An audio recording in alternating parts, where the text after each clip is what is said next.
Lumingon si Zhang sa ulo, at ipinaliwanag ng kanyang ama na iminungkahi lamang niya na bumalik siya sa akademya nang makita niya na nagising siya at maayos ang pakiramdam, magiging maganda kung magpahinga siya.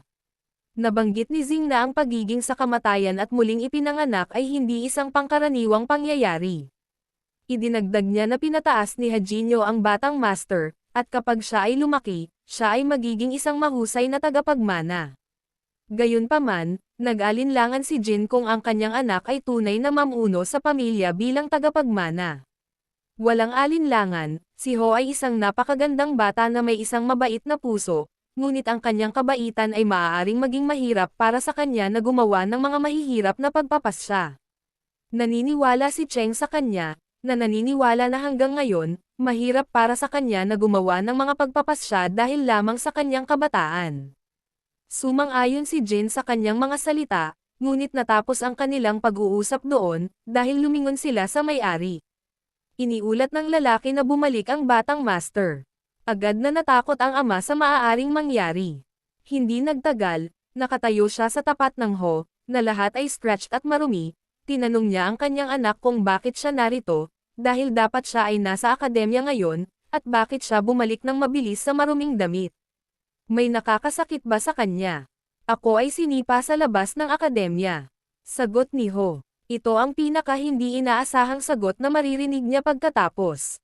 Nakikipag-usap na si Hajinyo sa guro.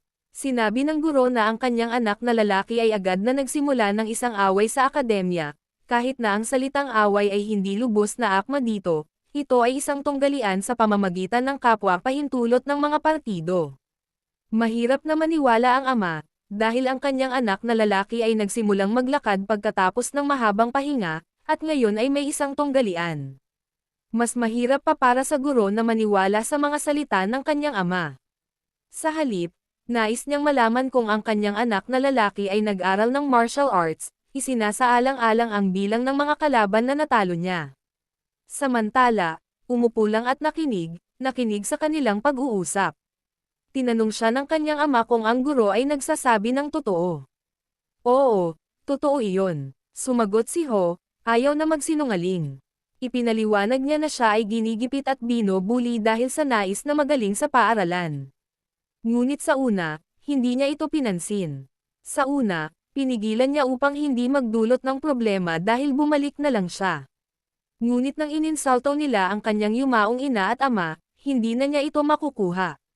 Nabanggit din niya na, hindi lamang ngayon, kundi pati na rin sa nakaraan, ang mga taong ito ay hindi nagpapakita ng paggalang sa kanyang pamilya at pinapasaya sila. Lumingon sa guro, sinabi niya na sigurado siyang alam niya ang tungkol dito, ngunit wala. Ang pasensya ng lahat ay may limitasyon, walang duda, ngunit natapos na ang pasensya sa katawan na ito. Tiningnan ni Hajinyo ang guro na may hindi kasiya siyang ekspresyon. Ibinabalang ng guro ang kanyang ulo, hindi makahanap ng anumang bagay na sasagutin. Bigla, sumabog ang ama ni Ho. Pagkaraan nito, lumakad siya sa tabi ng kanyang anak, na ipinaliwanag sa kanya ang nangyari.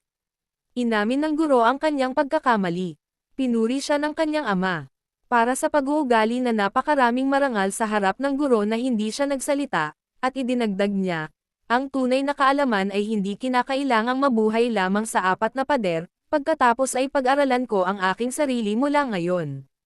Sagot, Ho, humingi siya ng tawad sa kanyang ama sa kanyang mga salita na may isang malabo na ngiti, tumalikod sa kanyang ama at sa iba pa, nagsimula siyang sumulong.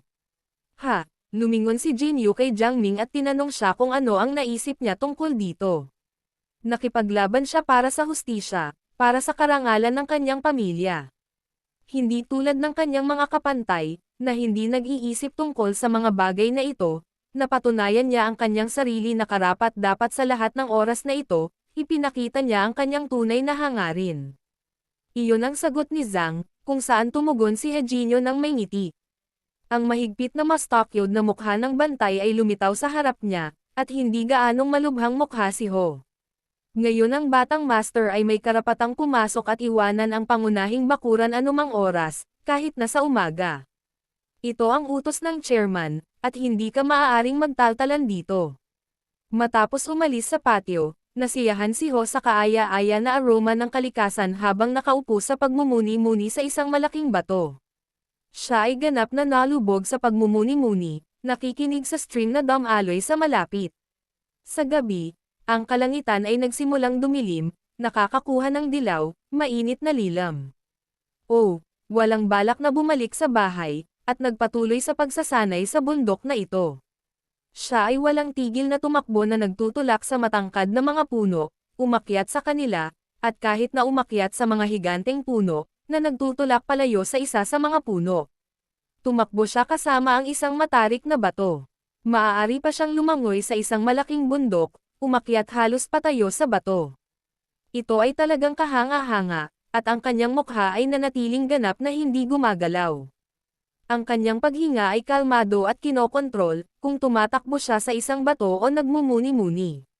Ang kanyang paghinga, kahit na mas mabilis habang siya ay tumakbo, ay nasa ilalim pa rin ng kontrol. Nasiyahan siya sa katotohanan na ang kanyang mga binti ay hindi nanginginig at ang kanyang katawan ay pantay na hinihigop ang natural na daloy ng chi. Sa wakas, nakamit niya ang ilang tagumpay. Lumipas ang ilang oras, at si Ho ay nasa gazebo na nakikipag-usap sa kanyang ama, na nagtanong sa kanya, ano sa palagay mo ang pinakamahalagang bagay para sa isang lalaki?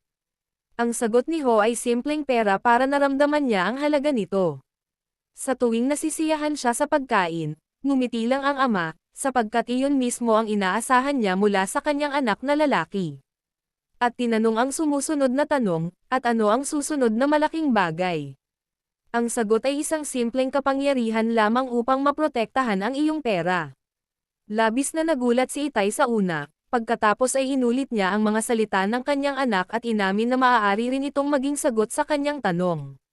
Gayunpaman, idinagdag ng ama na ang pinakatumpak na sagot ay ang kakayahang protektahan ang katawan ng isang tao. Pagkatapos ng lahat, kahit na nawala ang lahat habang ikaw ay malusog, maaari kang palaging magsimula mula sa simula. Sa una, hindi maintindihan ni Ho kung ano ang pinangungunahan ng kanyang ama. Pagkatapos, nakatayo sa patio, tinanong niya, sa sorpresa, nais mo bang malaman ko ang martial arts? Tinanong ng ama kung mayroong anumang dahilan kung bakit hindi niya ito gusto. Sa sandaling iyon, naalala ni Ho ang kanyang nakaraang buhay at ang martial arts na ginamit ng Hangul na Buddhist monghe 1,000 taon na ang nakalilipas. Naisip niya na medyo nakakatawa na ngayon ay kailangan niyang malaman ang isang bagay na alam na niya sa loob ng mahabang panahon, ngunit ipinangako pa ito na maging kawili-wili. Kaya hindi siya tumutol, at sumagot na nais niyang malaman ang mahusay na sinabi ng kanyang ama, at iminungkahi na lumikha siya ng kanyang dantian, hindi pa lubos na nauunawaan ang kahulugan ng salita.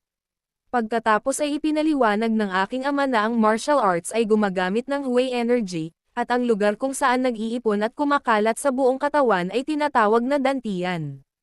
Kaya upang matuklasan ang pag-aaral at pagsasanay ng martial arts, dapat munang lumikha ng isang dantian.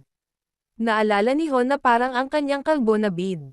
Tinanong niya ang kanyang ama kung posible na alisin siya sa katawan sa kagustuhan.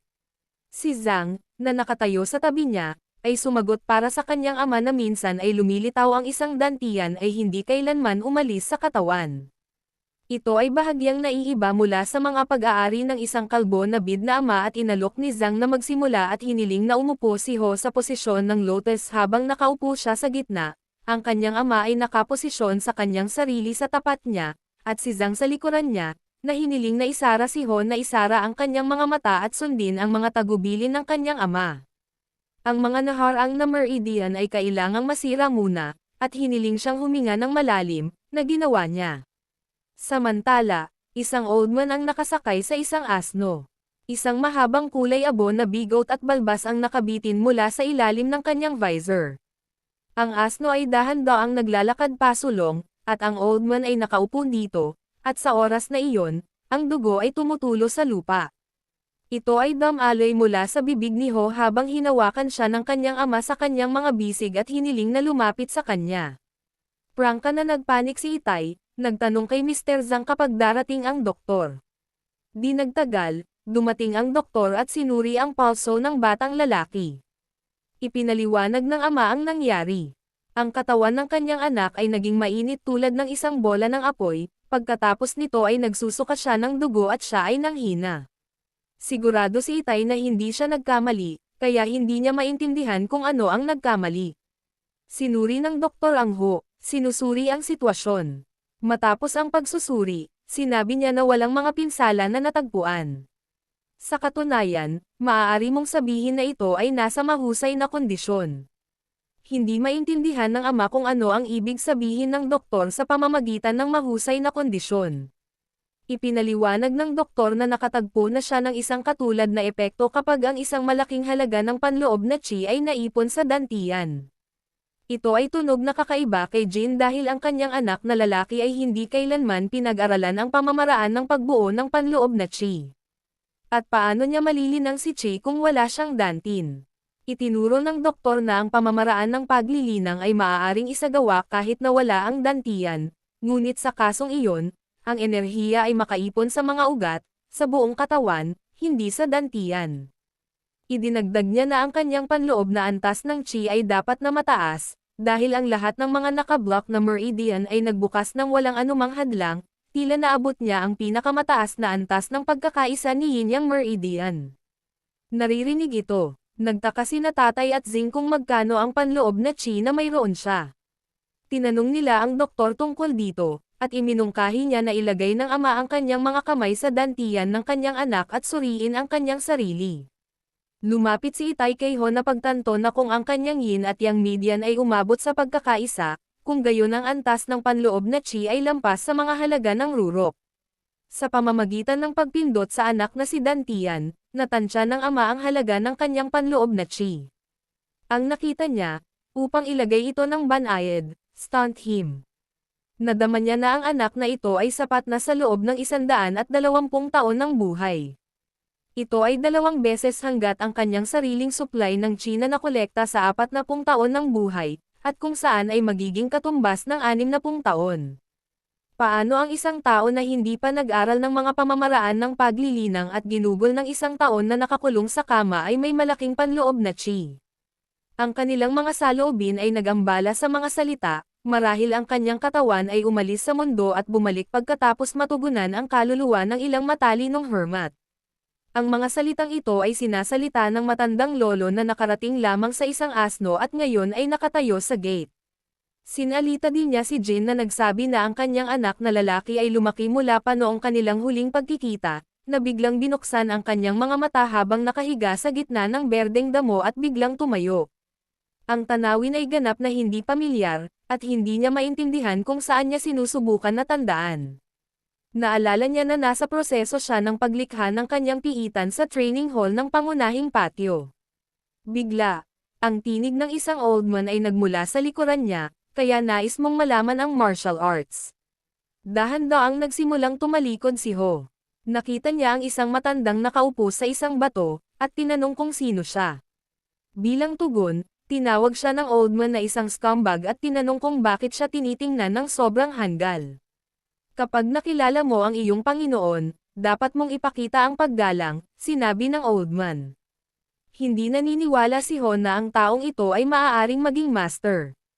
Nakatayo sa harap niya ay isang mahina na old man na mukhang siya ay mahuhulog mula sa isang pag-atake, at nag-alinlangan si Ho na siya ang magtuturo sa kanya ng martial arts. Tinanong siya ni Ho, sino ka natatawagan ang aking Panginoon tuwing nais mo, at nasaan na ako ngayon?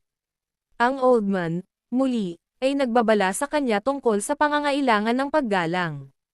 Old man, maaaring may sinabi sa iyo ang aking ama, ngunit ako mismo ang magpapasya kung sino ang magiging Panginoon ko. Sumagot si Ho, masungit. Nagpatuloy siya, nagbabalak na ay latag ang kanyang mga termino upang maiwasan ang pagbugbog sa kalahati ng kamatayan tulad ng kidlat. Biglang tumalon ang old man mula sa bato na may isang kamay na hawakan ang dibdib ni Ho. Ipinadala niya siya na lumilipad. Ang katawan ni Ho ay lumipad pabalik ng napakabilis na. Sa ilalim niya ay napunit mula sa lupa sa pamamagitan ng daloy ng hangin. Lumipad siya ng ilang metro bago hinagupit ang lupa sa kanyang likuran. Pagkatapos nito, maraming beses siyang gumulong sa lupa at lumapag sa kanyang likuran, huminga ng labis, nakaramdam siya ng sakit sa kanyang dibdib mula sa epekto sa lupa. Huli tulad nito sa loob ng ilang oras.